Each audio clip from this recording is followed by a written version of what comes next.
فين الحكمة لما تبقى عاوز ابن عشان تلعب بيه أو تشوفه دكتور أو مهندس؟ فين الحكمة من كده؟ مش لكده ممكن يكون من الحكمة عشان أقول لك قال الله جل في علاه كافها يا عين صاد ذكر رحمة ربك عبده زكريا. يعني سورة مريم الله سبحانه وتعالى بدأها بأنه هيذكر عبده زكريا. طيب زكريا عليه السلام عمل إيه؟ إذ نادى ربه نداء خفيا قال رب إني وهن العظم مني واشتعل الرأس شيبا ولم أكن بدعائك رب شقيا. ثم يعني دي حاله في الدعاء. طيب زكريا عليه السلام طالب إيه؟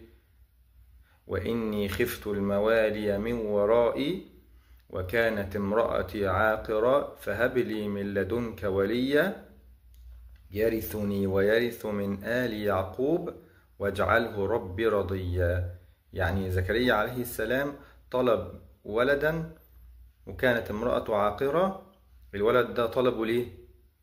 عشان يرث ميراث النبوة، عشان خاف على معاني النبوة، خاف على القيم، خاف على الأخلاق من بعده، فكان عاوز حد يرثه في القيم والأخلاق دي عشان يقدر يكمل المسيرة بعده فيها.